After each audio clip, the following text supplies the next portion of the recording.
दोस्तों जब किसानों के ऊपर आया आपदा, आपदा आने के बाद किसानों को वादा किया गया, बड़े बड़े वादे किए गए, लेकिन तकरीबन 20 परिवार ऐसे कि आपदा की वजह से जो उनका घर जो बर्बाद हो गया, वो अभी भी रह रहे हैं कहाँ? सिर्फ और सिर्फ टेंट में। वो टेंट कैसा है? वो भी किराए का टेंट है, वहाँ पे रह रहे हैं। और सरकार ने जो वादे किए थे वो दिए नहीं उनको, और वो परेशान होते चले जा रहे हैं। क्या वादे थे, क्या नहीं थे, सारी चीज़ें हम जानेंगे इसी वीडियो के अंदर। ध्यान दीजिएगा और बने रहेगा वीडियो के एंड तक। आप लोग ध्यान दीजिएगा। आपदा के बाद सरकार ने 20 परिवारों को जमीन नहीं दी, 1 साल से किराए पर रह रहे हैं। सोचिए, सरकार ने अभी तक जमीन नहीं दी, 1 साल से वो किराए पर रह रहे हैं, वो भी टेंट के किराए पर रह रहे हैं। टेंट वाले पे, जो टेंट वोंट लगा होता है ना, तंबू वगैरह, उस पर रहते हैं लोग। तो क्या है क्वेश्चन, ध्यान दीजिएगा। लीज खेती क्या है? सबसे पहले समझिए लीज खेती होती क्या है, जो आजकल बहुत ही ज़्यादा परेशानी चल रही है उसके लिए। लीज खेती क्या कहते हैं, किसे कहते हैं? लीज यानी किराया। तो किराया क्या है समझते हैं दौरान उसके पहले भाइयों, पहले समझो लीज खेती क्या है। यूपी में 2.38 करोड़ जोत धारक किसान हैं। इनमें से बहुत से किसान दूसरे की ज़मीन पर खेती करते हैं, लेकिन अभी तक इनके पास कोई लीगल डॉक्यूमेंट्स नहीं था।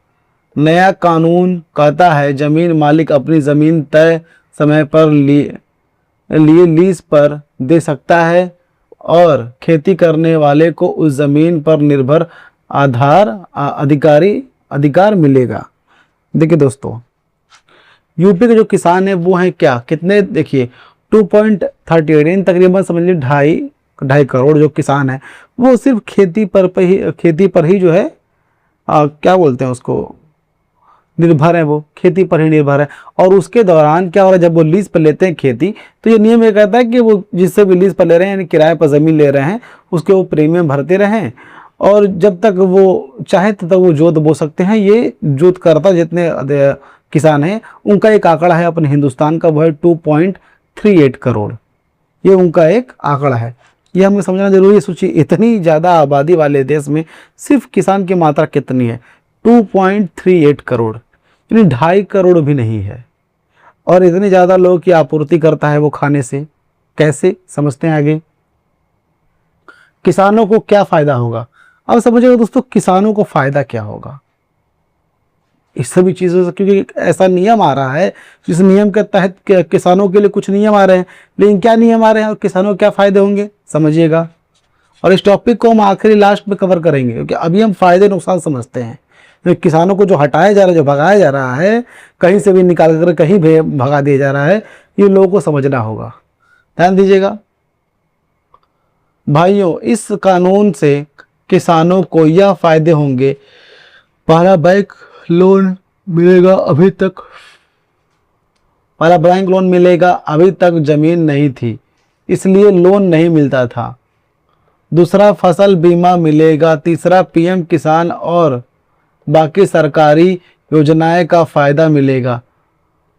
देखिए दोस्तों, जो सरकार जो नियम ला रही है उसी होगा कि सभी किसानों को फायदा होगा, क्योंकि सरकार चाहती है कि ज़्यादा से ज़्यादा लोग अपनी खेती बाड़ी पे ध्यान देते रहें लोग, और उनको कोई भी चीज़ का दिक्कत ना हो।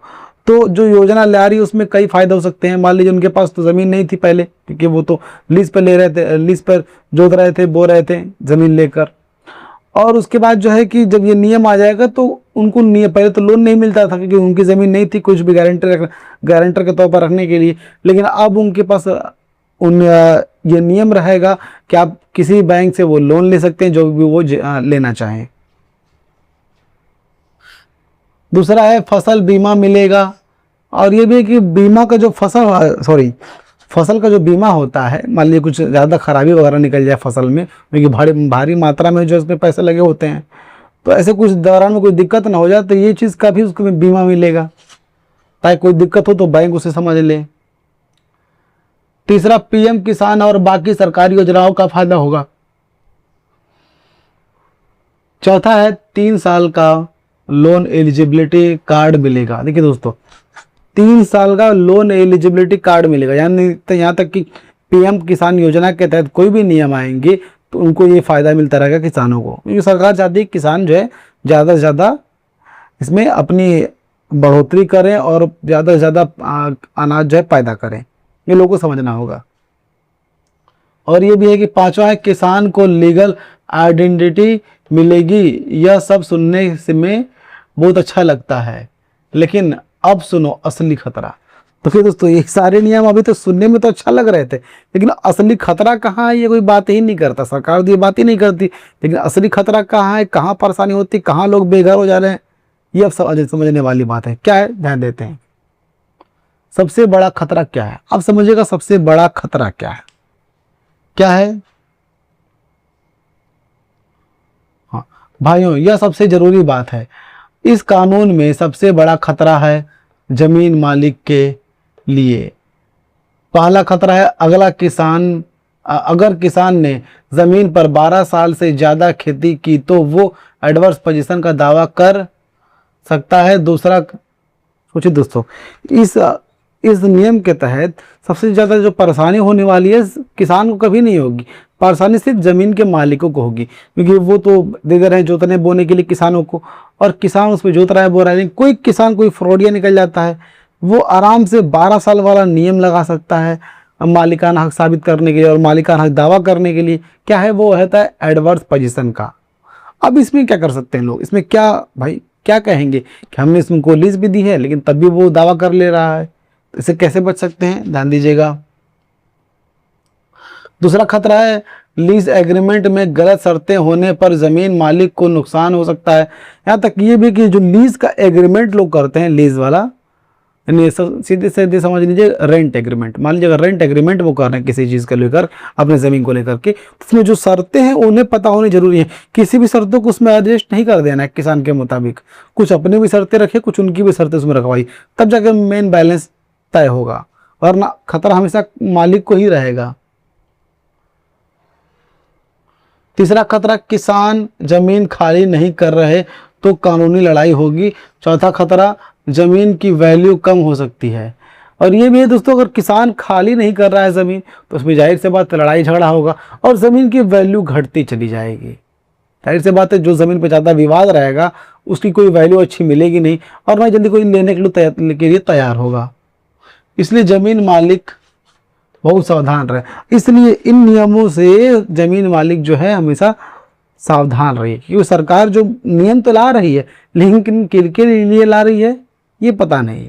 न ये किसानों के हक में बराबर दिखाई दे रहा है और न ही ये जमीन के मालिकों के हक में, क्योंकि जो लीज लेगा क्या पता वो बड़े बड़े उद्योगपति ले लें जमीनें, पता नहीं। जमीन मालिक क्या करे, अब समझिएगा दोस्तों, जमीन मालिक क्या करे। भाइयों, अगर आप जमीन मालिक हो और लीज पर देना चाहते हो तो यह करो। पहला, रजिस्टर्ड लीज एग्रीमेंट बनवाओ वकील से। दूसरा, एग्रीमेंट में क्लियरली लिखो कितने साल के लिए लीज है। लीज का ट्रांसफर, हाँ लीज है। देखिए दोस्तों, रेंट आप जो एग्रीमेंट बनवा रहे हैं आप, ये आपको समझना होगा कि आप इससे आपको बचने के लिए तरीके क्या है। आप लीज का एग्रीमेंट बनवाइए, एग्रीमेंट में सारी वो चीज़ें ऐड कीजिए जिससे आपको नुकसान कभी ना हो। क्योंकि देखिए, सारी शर्तें क्लियर होनी चाहिए, उसमें सारे हर भाई बातें क्लियर होनी चाहिए, ताकि कल को कोई चीज़ का ज़्यादा ये क्या बोल सकते हैं दिक्कत ना हो। और ये भी होना चाहिए कि किसान कभी भी एडवर्स पोजीशन का हमें दावा नहीं कर सकता है उस ज़मीन के लिए, क्योंकि वो ज़मीन तो आपकी है। आप सारी शर्तें सारी चीज़ें उस पर प्रॉपर तरीके से मेंशन होना चाहिए एग्रीमेंट पे, ताकि आप लोगों को दिक्कत ऐसी चीज़ें की ना हो। कितने साल के लिए, और हाँ ये भी लिखिए कि आप कितने साल के लिए दे रहे हैं, 11 महीना, 2 साल, 3 साल, 4 साल, 5 साल, सारी चीज़ें उसमें लिखिए। मैं तो कहता हूँ कि हमेशा हर 11-11 महीने पे या फिर 2-2 साल पे जो है किसानों को चेंज करते रहिए, किसी एक किसानों को मत दीजिए, ज़्यादा ही बेहतर रहेगा। एडवांस पोजीशन का मामला ही नहीं आएगा कभी भी।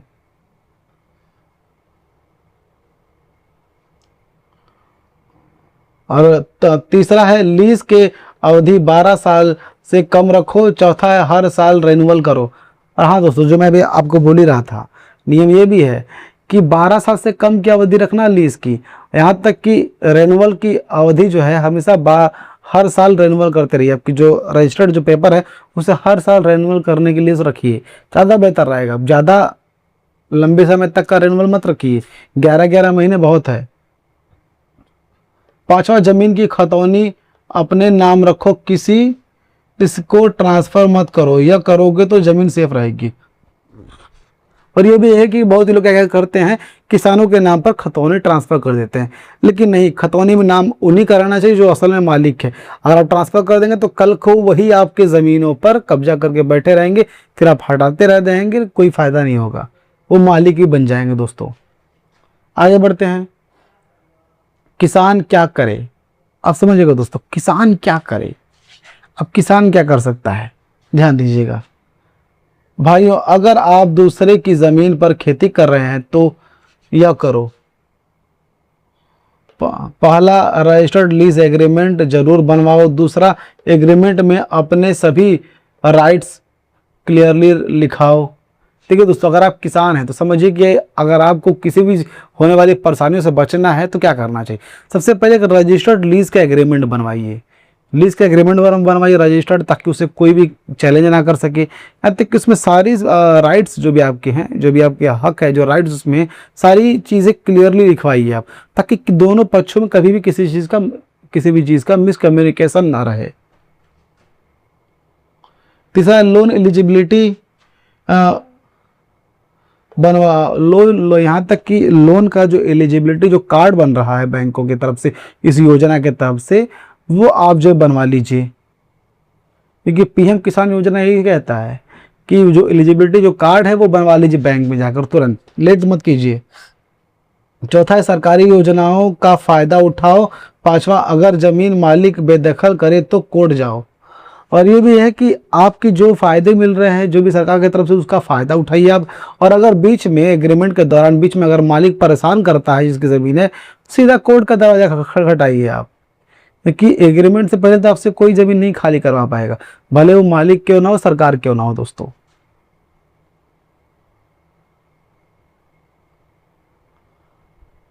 यह कानून आपके साथ है। ये सारे जो कानून बनाए जा रहे हैं किसानों के हक में भी है, और यह कानून किसानों के हक में भी है और मालिकों के हक में भी है। दोनों लोग के हक में ये चीज़ें हैं, बस समझने आना चाहिए और पता होना जरूरी है सबको। यह कानून कब आएगा। अब दोस्तों समझिए, यह कानून आएगा कब, कब आएगा यह कानून, ध्यान दीजिएगा भाइयों। अभी यह कानून पूरी तरह लागू नहीं हुआ। अभी वित्त विभाग इस पर कानूनी और तकनीकी अध्ययन कर रहा है। ठीक है दोस्तों, अभी तक ये कानून लागू नहीं हुआ, लेकिन सरकार विचार कर रही है ऐसे कानून का नियम लाने के तहत कि किसानों को ज़्यादा से ज़्यादा फायदा हो लीज पे ज़मीन ले करके। और दोस्तों अभी तक विभाग में डिस्कस ही हो रहा है, पता नहीं कब तक डिस्कस होगा, किसी को नहीं पता। यूपी में 2.38 करोड़ जोत धारक किसान हैं। इस कानून से लाखों छोटे और सीमांत किसानों की बड़ी राहत मिलेगी। ठीक है दोस्तों, ये जो कानून आ रहा है, क्योंकि यूपी में 2.38 करोड़ किसान, वो भी जोत धारक किसान हैं, जो भी खेती बाड़ी कर रहे हैं वो कर रहे हैं, तो अगर ये नियम लागू हो जाता तो उनको बहुत ही ज़्यादा फायदा मिलेगा, किसी भी चीज़ को दिक्कत नहीं होगी उनको, फाइनेंशियली वो मजबूत रहेंगे, ये तो तय है। लेकिन जब तक यह कानून नहीं आता तब तक रजिस्टर्ड लीज एग्रीमेंट जरूर बनवाओ। ठीक है, जब तक ये कानून नहीं आता तब तक किसी से भी अगर आप लीज पे ज़मीन लेकर जोत रहे बो रहे हैं तो उससे रजिस्टर्ड एग्रीमेंट जरूर कराइए, ताकि किसी भी चीज़ को आगे चलकर आपको दिक्कत ना हो। दोस्तों आगे बढ़ते हैं। सबसे बड़ी गलती, देखिए दोस्तों, सबसे बड़ी गलती यही है कि आप हमें इग्नोर मत कीजिए। जो हम बता रहे टॉपिक और जो नियम बता रहे हैं उसे आप बराबर फॉलो कीजिए। और अगर आपको ज़्यादा कोई दिक्कत होता है तो सीधा आप वकील से मिलिए, उसी से आप एग्रीमेंट बनवाइए किसी भी चीज़ का लेकर के। और कोई भी नियम आता है तो वकीलों से मिलकर के सारे नियमों के अध्ययन कर सकते हैं आप, और उसके फ़ायदे अपने आप जो है ले सकते हैं। और दोस्तों 20 परिवार है उत्तराखंड में, उनको अभी तक न्याय नहीं मिला, और ये उनकी गुहार है सरकार से कि जो आपदा में जब बाढ़ वगैरह आ जाता है तो बाढ़ वगैरह आने के बाद जबकि वहाँ के जो लोग हैं, जो परिवार है, तकरीबन 20 परिवार अभी भी जिनको न ज़मीन दी गई रहने के लिए, क्योंकि उनका तो सब कुछ जो है बाढ़ वगैरह में बह गया, न ज़मीन दी गई, बरसात खत्म हुए कितना समय हो गया, लेकिन तब भी अभी तक नहीं मिला, सेकंड ईयर आ गया तब भी। 1 साल से वो किराए पर रह रहे हैं, वो दूसरे के ज़मीन पर, वो भी ज़मीन पर कैसे, टेंट डाल के। ये तो हालत है दोस्तों। तो दोस्तों आपको ये वीडियो कैसा लगा? अगर आपको ये वीडियो अच्छा लगा तो वीडियो को लाइक कीजिए, चैनल को सब्सक्राइब कीजिए और इस वीडियो को ज़्यादा से ज़्यादा लोगों तक शेयर कीजिए, ताकि सभी लोग यह बातें पता होना जरूरी है कि किसानों के लिए कुछ बड़ा आने वाला है दोस्तों। तो फिर मिलेंगे किसी नए वीडियो में किसी नए टॉपिक की तरफ, तब तक हमें दीजिए इजाज़त। जय हिंद दोस्तों।